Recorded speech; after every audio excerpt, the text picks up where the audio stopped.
প্রধানমন্ত্রী শেখ হাসিনা বলেছেন, বাংলাদেশকে নিয়ে খেলা বারবার হতে দেওয়া হবে না। সহিংসতার সঙ্গে জড়িতদের খুঁজে বের করে শাস্তি নিশ্চিত করা হবে। গণভবনে সাম্প্রতিক সহায়তায় নিহত 34 জনের পরিবারকে আর্থিক সহায়তা প্রদান অনুষ্ঠানে তিনি এমন হুঁশিয়ারি দেন। সহিংসতার বিষয়ে তথ্য থাকলে আইনশৃঙ্খলা রক্ষাকারী বাহিনীকে দেওয়ার পরামর্শ দিয়েছেন প্রধানমন্ত্রী। বলেছেন, মানুষ মেরে ঝুলিয়ে রাখার মতো বর্বরতার সঙ্গে জড়িতদের মানুষের নিরাপত্তার স্বার্থে বিচার করতে হবে। রিপোর্ট করছেন সৈয়দ আব্দুল মোহিত। কোটা সংস্কার আন্দোলনকে ঘিরে সাম্প্রতিক সহিংসতায় নিহত 34 পরিবারের সদস্যদের সাথে গণভবনে সাক্ষাৎ হয় প্রধানমন্ত্রী শেখ হাসিনার। সহিংসতায় নিহতদের পরিবারকে আর্থিক সহায়তা হিসেবে দেয়া হয় পারিবারিক সঞ্চয়পত্র এবং নগদ অর্থ। উপস্থিত ছিল বেগম রোকেয়া বিশ্ববিদ্যালয়ের ইংরেজি বিভাগের শিক্ষার্থী আবু সাইদের পরিবারও। আবেগ আপ্লুত প্রধানমন্ত্রী নিহতের স্বজনদের সান্ত্বনা দেওয়ার পাশাপাশি খোঁজ খবরও নেন। বলেন, দেশের মানুষের জন্য উন্নয়ন, তাতে বাধা দেয়া বা জ্বালিয়ে পুড়িয়ে দেয়া কোনোদিনই গ্রহণযোগ্য নয়। চেয়েছি এই দেশের মানুষের জন্য একটু, কারণ আমার বাবা বলতেন দুঃখী মানুষের মুখে হাসি ফোটাও, আমি সেই চেষ্টাই করে যাচ্ছিলাম।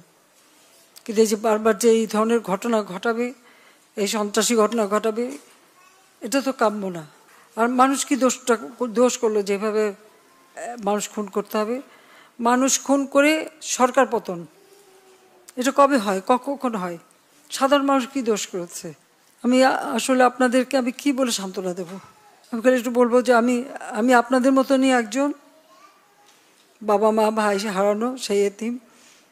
কাজে আপনাদের কষ্ট আমি বুঝি, আমি আছি আপনাদের জন্য, আপনাদের পাশে। কারণ এইভাবে বারবার বাংলাদেশটাকে নিয়ে খেলা, এটা আর হতে দেওয়া যায় না। কাজে আমি আপনাদেরই সাহায্য চাই। সবাইকে ধৈর্য ধরার আহ্বান জানান সরকার প্রধান। সহিংসতায় জড়িতরা ছাড় পাবে না বলেও হুঁশিয়ারি তার। আপনারা আপনজন হারিয়েছে, আপনারা একটা শোক সইতে পারেন না। আর আমি কি শোক সই নিয়ে দিন রাত পরিশ্রম করে যাচ্ছি, শুধু কেন এই দেশের মানুষের জন্য। কিন্তু আজকে এইভাবে বাধা দেওয়া, যা কিছু করি জ্বালায় পরে শেষ করে দেওয়া, এটা তো কোনো দিনই গ্রহণযোগ্য না। সাধারণ মানুষই তো সুবিধা পেত। এই মেট্রো রেলে কারা চলতে, এক্সপ্রেস ওয়েতে কারা চলে? মানুষের কাজ করাটাই তো আমার কাজ। আর মানুষ মেরে লাশ ঝুলিয়ে রাখার মতো এই বর্বরতা, জানোয়ারের মতো ব্যবহার, এটা কি কেউ করতে পারে? এটা কি কোনো একজন মুসলমানের লাশ ঝুলায় রাখবে পা বেঁধে?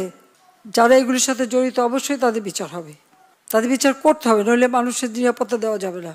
আপনাদের কাছে শুধু এটুকু বলবো যে আপনারা সবর করেন আর আল্লাহকে ডাকেন যেন এই সমস্ত খুনি জালেম এদের হাত থেকে আমাদের দেশটা যেন রেহাই পায়। নিহতদের পরিবারের পাশে থাকার প্রতিশ্রুতিও দেন প্রধানমন্ত্রী শেখ হাসিনা। সৈয়দ আব্দুল মোহিত, বাংলা ভিশন, ঢাকা।